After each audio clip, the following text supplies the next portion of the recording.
Here we present the CO2, Insufflation and Cartilage Repair, using Minced Autologous Cartilage, Platelet-Rich Plasma, PRP, and Autologous Thrombin, enhancing techniques for repairing knee articular cartilage defects. The technique can be used for all symptomatic full-thickness cartilage defects in the knee, provided the defect is accessible arthroscopically. Authors Umer Butt and Anders Stallman are consultant for Arthrex. The patient is placed in a supine position with a high padded tourniquet applied to the thigh to maintain knee mobility. A standard anterolateral portal is created to allow for single portal arthroscopic access.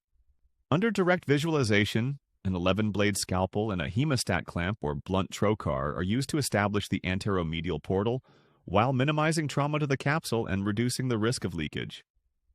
If necessary, Hoffa's fat pad is resected using a shaver to improve visualization. Once the cartilage defect is identified, any unstable cartilage is debrided to reveal stable vertical edges using a curette. Cartilage fragments are gathered from the edges of the defect with a 3 mm Arthrex saber shaver and collected in a graft net vial, which results in minced cartilage suitable for graft preparation. After harvesting the cartilage, the size of the lesion is measured, and the bone bed is prepared using curettes and burrs to create a clean and stable surface while removing any debris or necrotic tissue. Once bone preparation is complete, any saline in the joint is drained, and residual moisture is removed with cotton swabs.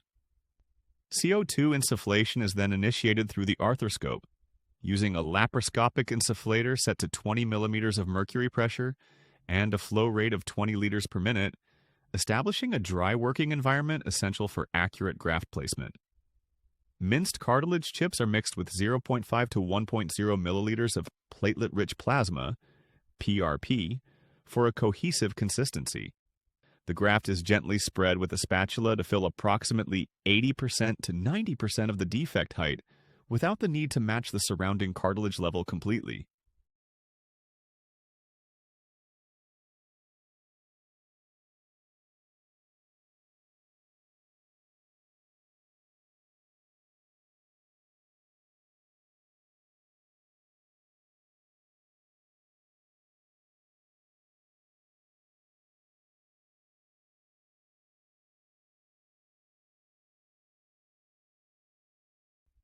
During implantation, autologous thrombin is applied dropwise over the cartilage PRP mixture to promote fibrin clot formation and stabilize the graft. A thin layer of pre-prepared fibrin can optionally be added for further sealing.